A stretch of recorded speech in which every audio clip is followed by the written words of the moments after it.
नमस्कार, आपके साथ में विजेंद्र सोलंकी। 4 साल बेमिसाल और उपलब्धियां हजार। 19 जून 2019 को कोटा बूंदी से सांसद ओम बिरला ने लोकसभा अध्यक्ष का पदभार संभाला था और 4 साल के कार्यकाल में कई उपलब्धियों का वो गवाह बने। फिर चाहे संसद में जम्मू कश्मीर से धारा 370 हटाने को लेकर प्रस्ताव पास करने की बात हो या 3 तलाक पर कानून बनाने की बात हो या देश को नई संसद समर्पित करने का मौका हो, ऐसे कई फैसले हुए जिसमें स्पीकर ओम बिरला की अहम भूमिका रही। ओम बिरला अपने संसदीय क्षेत्र की जनता से भी लगातार संपर्क में रहते हैं। कभी कैंप कार्यालय में जनता की फरियाद सुनते नजर आए तो कभी क्षेत्र का दौरा करके जनता से संवाद करते नजर आए। ओम बिरला के 4 साल के कार्यकाल की उपलब्धियों पर हमारी ये खास पेशकश।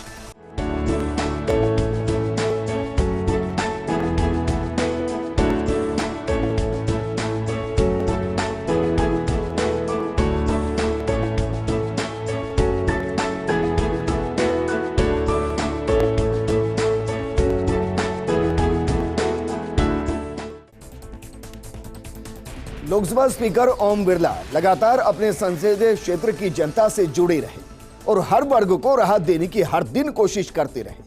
कोटा बूंदी में ओम बिरला ने विकास के लिए कई और नई राह का निर्माण किया। जनता के स्वास्थ्य से लेकर इलाके के विकास के लिए हमेशा तत्पर नजर आए। जनता के सुख दुख में उनके साथ खड़े रहते हैं और युवाओं के रोजगार के लिए हर दिन प्रयास करते हैं। ये रिपोर्ट देखिए।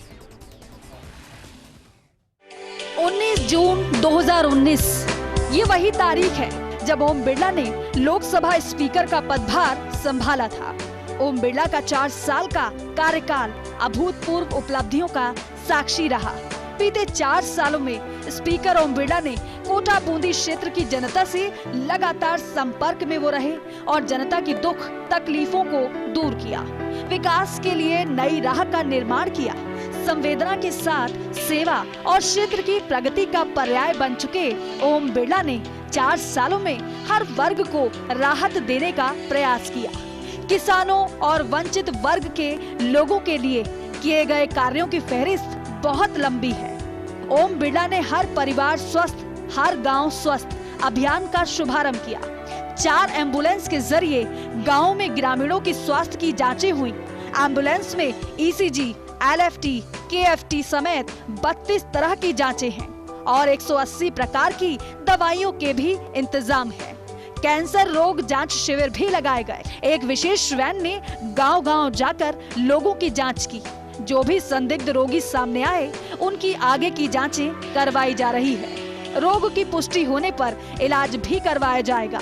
गंभीर बीमारी से पीड़ित लोग पैसों के अभाव में इलाज से वंचित नहीं रहे, इसके लिए भी स्पीकर बिरला ने चिंता की है। हॉस्पिटल ऑन व्हील्स या अन्य किसी भी माध्यम से संपर्क में आए गंभीर रोगी का कोटा, जयपुर, दिल्ली या देश के किसी भी अन्य शहर जहां इलाज संभव है वहां इलाज कराया गया। ओम बिरला के निर्देश, एक विशेष मेडिकल टीम मरीज को मार्गदर्शन देने के साथ अस्पताल के डॉक्टरों से भी संपर्क में रहती है। ओम बिरला के प्रयास से अस्पताल में विशेष जांच सेवाएं शुरू हुई और अस्पतालों के चिकित्सा इंफ्रास्ट्रक्चर में भी सुधार हुआ। बूंदी में 143.5 करोड़ की लागत से मेडिकल कॉलेज के नए भवन का निर्माण कार्य शुरू हुआ। केंद्र सरकार ने पहली किश्त के तौर पर 51 करोड़ रुपए जारी कर भी दिए हैं। बूंदी अस्पताल के 250 बेड के नए भवन का निर्माण 85.5 करोड़ की लागत से चल रहा है। कोटा मेडिकल कॉलेज में BSL 3+ लैब का निर्माण कार्य शुरू हो चुका है। मेडिकल कॉलेज को जीनोम सीक्वेंसिंग मशीन भी मिली है, जिससे अब कोटा में ही गंभीर वायरस की जांच हो सकेगी। न्यू मेडिकल कॉलेज और स्पेशलिटी ब्लॉक को फुट ओवर ब्रिज के जरिए जोड़ा गया है और लैब में जांच उपकरणों के लिए 12 करोड़ रुपए मुहैया कराए हैं। सुल्तानपुर और इटावा PHC में सोनोग्राफी मशीनें लगाई गई हैं। कोटा बूंदी को एडवांस लाइफ सपोर्ट सिस्टम और आधुनिक एम्बुलेंस मुहैया कराई गई है। CSR के जरिए बूंदी जिले के PHC, CHC में जांच उपकरणों के लिए 1 करोड़ 10 लाख रुपए स्वीकृत करवाए गए हैं और अफीम किसानों को राहत देते हुए रामगंज मंडी में तोल और खरीद केंद्र स्थापित किया गया है। किसान समृद्ध होगा तो देश सशक्त होगा।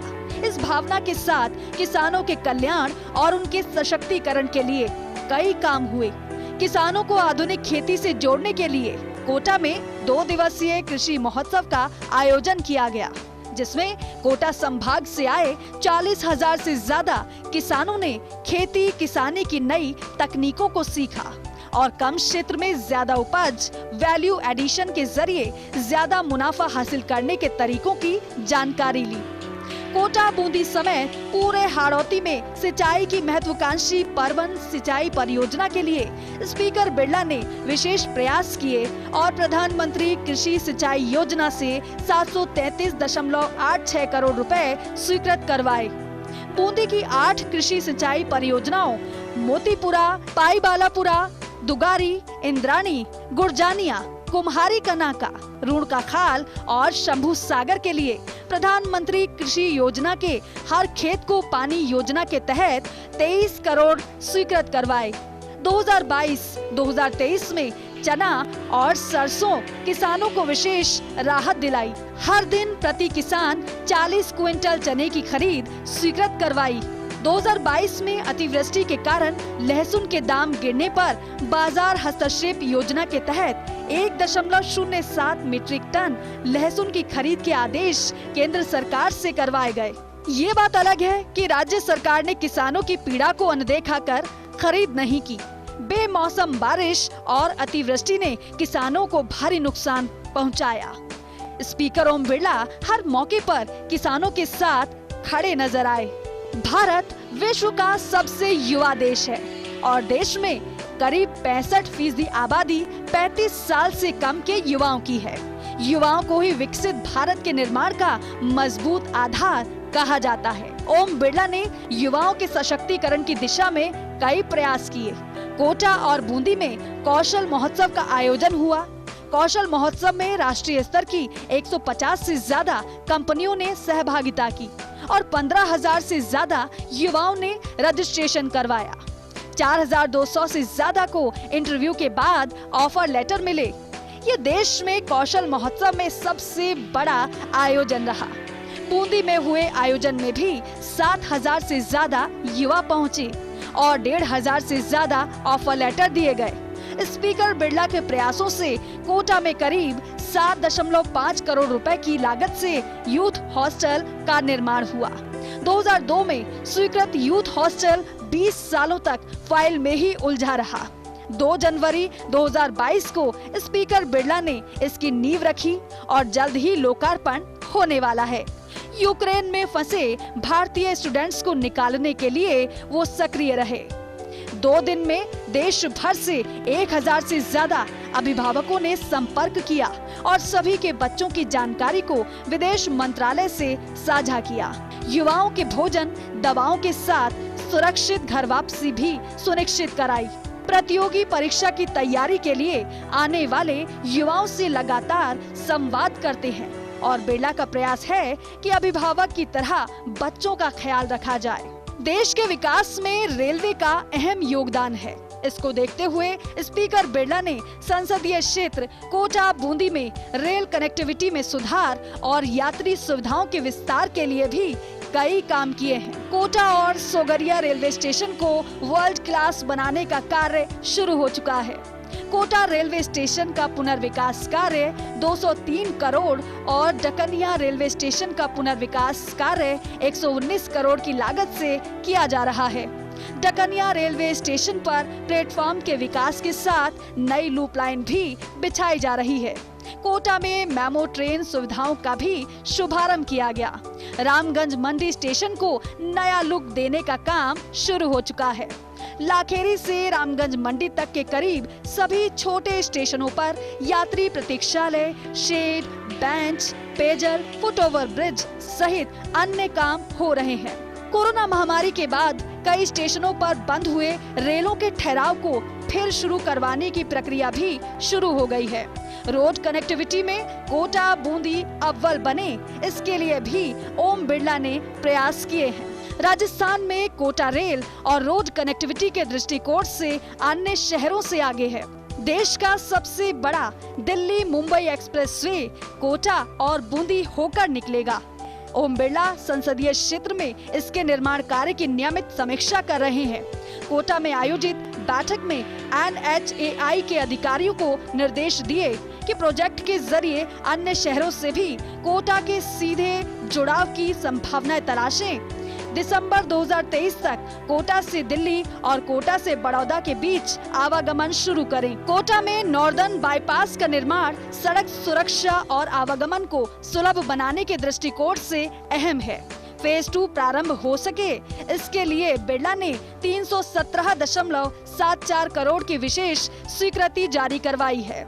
ओम बिरला अपने संसदीय क्षेत्र कोटा बूंदी के मतदाताओं से निरंतर जुड़े रहते हैं और उनके हर सुख दुख में उनके साथ खड़े दिखाई देते हैं। उनके कोटा के कार्यालय में एक पूरी की पूरी जनसंपर्क और सोशल मीडिया टीम काम करती है, जो हर मतदाता की शिकायतों का जल्द से जल्द निराकरण करने की कोशिश करती है। ओम बिरला और उनके क्षेत्र की जनता के बीच उनके OSD राजीव दत्ता मुख्य भूमिका निभाते हैं, जिन्हें जन अभियोग निराकरण से जुड़े विषयों का लंबा प्रशासनिक अनुभव है।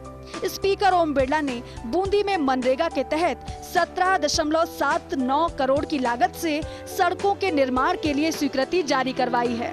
इटावा के कैथुदा क्षेत्र में घरेल के बालाजी के पास चंबल पर हाई लेवल ब्रिज का निर्माण वन विभाग की आपत्ति के कारण अटक गया था। हाई लेवल ब्रिज नहीं होने के कारण मानसून में जलस्तर बढ़ने पर यह संपूर्ण क्षेत्र कट जाता है। इससे लोगों का आवागमन भी बंद हो जाता है। स्पीकर बिरला ने वन मंत्रालय से इसके विशेष स्वीकृति जारी करवाई है, ताकि क्षेत्र की जनता को किसी तरह की परेशानी ना हो।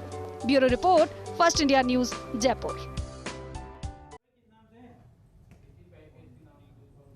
एक छोटे से ब्रेक के लिए रुक रहे हैं, जल्द हाजिर।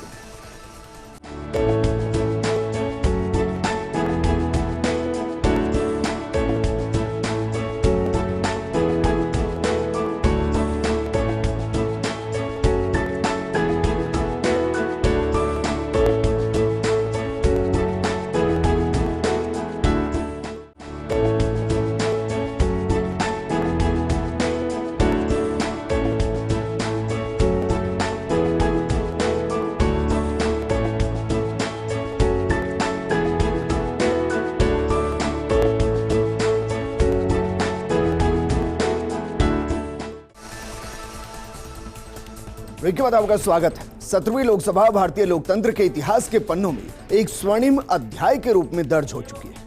17वीं लोकसभा में जनता के मुद्दों को प्राथमिकता मिली और देश हित का खासा ध्यान रखा गया। धारा 370 3 कानून के खिलाफ कानून भी बने।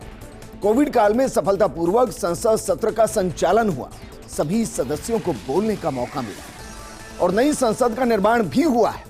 अगला सत्र इसी नई संसद में आयोजित किया जाएगा। ओम बिरला ने अन्य देशों से भारत के संबंधों को मजबूत बनाने का काम भी किया। ये रिपोर्ट। आजादी के अमृतकाल की साक्षी बन रही 17वीं लोकसभा भारतीय लोकतंत्र के इतिहास के पन्नों में एक स्वर्णिम अध्याय के रूप में दर्ज हो रही है। लोकसभा अध्यक्ष ओम बिरला के नेतृत्व में सदन ने अनुशासन, प्रतिबद्धता और सामूहिकता से उत्पादकता के रिकॉर्ड बनाते हुए नई ऊंचाइयों को छुआ है। जनता की आशाओं और आकांक्षाओं को पूरा करने के साथ ही लोकसभा विकसित भारत के निर्माण का सशक्त ऊर्जा केंद्र बनी है। सदन की उत्पादकता के क्षेत्र में 17वीं लोकसभा ने अपनी एक विशेष पहचान बनाई है। सदन में चर्चा, देर रात तक चलने वाली बैठकें और ज्यादा से ज्यादा सदस्यों को बोलने के मौके, ये कुछ ऐसे बिंदु हैं जिसे लेकर लोकसभा और स्पीकर ओम बिरला की लगातार सराहना होती है।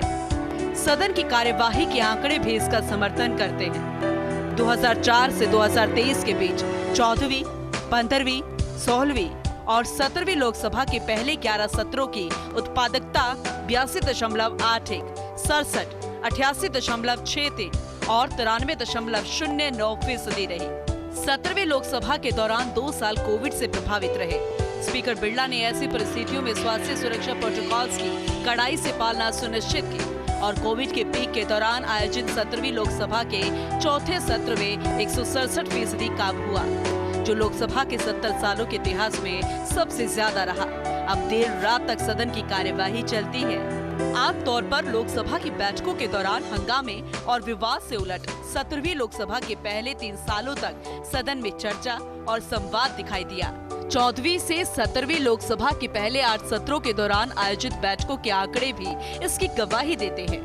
17वीं लोकसभा में कई बार कार्यवाही रात 12 बजे तक चली और सांसदों ने भी देर रात कार्यवाही के संचालन में हिस्सा लिया। लोकसभा के इतिहास में ऐसा बेहद कम ही देखने को मिला है जब सामाजिक आर्थिक बदलाव के लिए कानून बने। स्पीकर ओम बिरला का मानना है कि कानून निर्माण का उद्देश्य नागरिकों के जीवन का सामाजिक आर्थिक उत्थान होना चाहिए। 15वीं लोकसभा के पहले 11 सत्रों में 169 बिल पेश हुए और 140 बिल पारित हुए। 16वीं लोकसभा में 144 बिल पेश हुए और पास 134 हुए। 17वीं लोकसभा के पहले 11 सत्रों में 162 बिल पेश हुए और 169 बिल पारित हुए।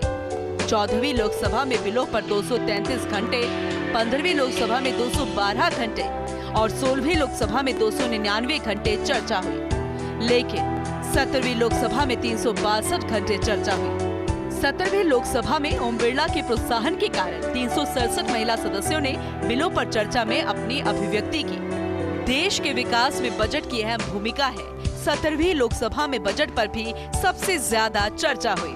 15वीं और 16वीं लोकसभा की तुलना में और 17वीं लोकसभा में बजट पर चर्चा का समय भी बढ़ा। 15वीं लोकसभा में पेश किए गए बजट पर 200 घंटे चर्चा हुई, 16वीं में 198 घंटे, जबकि 17वीं लोकसभा में 207 घंटे चर्चा हुई। स्पीकर बिरला के प्रयासों से सदन के प्रति सरकार की जवाबदेही भी बढ़ी है। प्रश्नकाल के दौरान सरकार की ओर से दिए जाने वाले मौखिक जवाब के मामले में 17वीं लोकसभा 14वीं, 15वीं और 16वीं की तुलना में कहीं आगे है। 14वीं लोकसभा के दौरान प्रश्नकाल के दौरान दिए जाने वाले मौखिक उत्तरों का औसत 2.79 प्रश्न था। 15वीं लोकसभा में 2.50 और 16वीं लोकसभा में 4.54 प्रश्न रहा। दूसरी ओर प्रश्न को संक्षेप और वक्तव्यों को सीमित रखने की स्पीकर बिरला की कोशिशों के कारण 17वीं लोकसभा में औसत 5.2 प्रश्न है। स्पीकर ओम बिरला का मानना है कि पार्टी की विचारधारा से ऊपर उठकर सदस्यों को सदन के पटल पर जनहित के विषयों को उठाना चाहिए। उनकी इसी सोच के कारण 17वीं लोकसभा में शून्यकाल सांसदों के बीच लोकप्रिय रहा। सहभागिता बढ़ने के कारण कई रिकॉर्ड्स बने। सामान्य तौर पर शून्यकाल में लॉटरी के जरिए 20 सदस्यों को विषय उठाने का मौका मिलता है, लेकिन 17वीं लोकसभा में अब तक हर दिन 41.69 सदस्यों की औसत से 5,253 सदस्यों को शून्यकाल में बोलने का मौका दिया गया। स्पीकर के निर्देश पर एक विशेष सॉफ्टवेयर भी बनाया गया है, जो शून्यकाल में उठाए गए विषयों और सरकार से मिले जवाबों की मॉनिटरिंग करता है। 17वीं लोकसभा के 37 दिवसीय पहले सत्र में 1066 सदस्यों को शून्यकाल में मौका मिला, जो लोकसभा के इतिहास में किसी एक सत्र का रिकॉर्ड है। इसी सत्र में 18 जुलाई 2019 को एक ही दिन में 161 सदस्यों को अवसर दिया गया, जो भी एक रिकॉर्ड है। 17वीं लोकसभा के पहले सत्र में 2436 सदस्यों को शून्यकाल में बोलने का मौका दिया गया, जो किसी एक सत्र का रिकॉर्ड है। अब लोकसभा के पोर्टल पर अपने सांसद की संसद में सहभागिता की पूरी जानकारी हासिल कर सकते हैं। इसके लिए पोर्टल पर विशेष लिंक दिया गया है, जिसमें सांसद की उपस्थिति से लेकर संसदीय कार्यों में भाग लेने संबंधी डेटा उपलब्ध होगा। हिंदी, अंग्रेजी, एक क्षेत्रीय भाषा के इंटरप्रेटर के लिए नए संसद भवन में और 21 भाषाओं के अनुवादकों के लिए संसदीय शोध में व्यवस्था की गई है। 17वीं लोकसभा की ऐतिहासिक उपलब्धियों में संसद के नए भवन का प्रमुख स्थान है। पीएम मोदी ने 28 मई को आयोजित भव्य कार्यक्रम में नवनिर्मित भवन देश को समर्पित किया। 17वीं लोकसभा का 12वां सत्र नए भवन में ही आयोजित किया जाएगा। महज 29 महीने में स्टेट ऑफ द आर्ट इमारत को तैयार किया गया है। नए ग्रीन बिल्डिंग में पर्यावरण और ऊर्जा संरक्षण के सभी इंतजाम किए गए हैं। नए भवन को सांसदों के लिए टेक्नो फ्रेंडली बनाया गया है। हर सदस्य की सीट के सामने मल्टीमीडिया स्क्रीन लगी है। उद्घाटन समारोह के दौरान संसद के नए भवन की भव्यता को देख दुनिया चकित रह गई। पीएम मोदी और लोकसभा अध्यक्ष ओम बिरला को कई देशों से संसद के नए भवन के लिए शुभकामनाएं संदेश भी मिले। ज्ञान और जानकारी का समृद्ध केंद्र संसद की लाइब्रेरी अब आपके मोबाइल और कंप्यूटर पर भी आ गई है। ओम बिरला की पहल संसद के पुस्तकालय का डिजिटलाइजेशन किया गया है। आमजन को पुस्तकालय में प्रवेश की अनुमति दे दी गई है। नीति आयोग के प्रोजेक्ट के तहत लाइब्रेरी देश की अन्य सरकारी पुस्तकालयों के नेटवर्क का भी भाग बन चुकी है। दिव्यांगों के लिए भी कई सुविधाएं विकसित की गई हैं। स्पीकर बिरला ने संवेदनशीलता दिखाते हुए दिव्यांगों के लिए संसद के पुस्तकालय में अनेक सुविधाएं शुरू करवाई हैं। आजादी के अमृत काल में G20 की अध्यक्षता मिलना भारत की ताकत को दिखाता है। भारत ने G20 के अध्यक्ष के रूप में एक पृथ्वी, एक परिवार, एक भविष्य के मूल मंत्र के साथ वसुधैव कुटुंबकम की अवधारणा को और सशक्त करने का प्रयास किया है।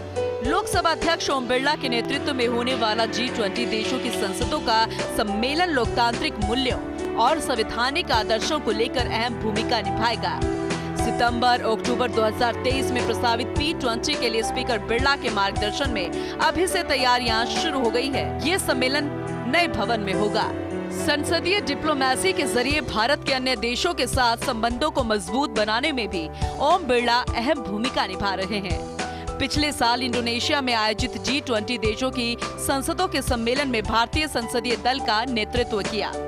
इससे पहले कनाडा में आयोजित 65वें राष्ट्रमंडल संसदीय संघ के सम्मेलन में भारतीय दल का नेतृत्व किया।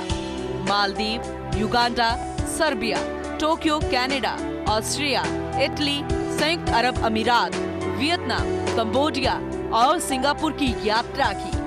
इन यात्राओं के जरिए स्पीकर ओम बिरला ने भारत के संबंधों को मजबूत किया, भारतीयों से भी संवाद किया और भारत के प्रति उनके योगदान की सराहना की।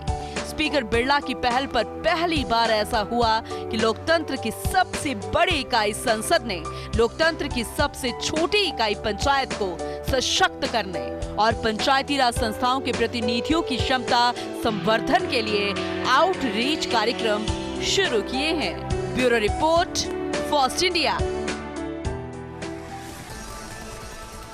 स्पेशल प्रोग्राम में फिलहाल इतना ही, लेकिन आप बने रहिए फर्स्ट इंडिया न्यूज के साथ, क्योंकि खबरों का सिलसिला लगातार जारी है। नमस्कार।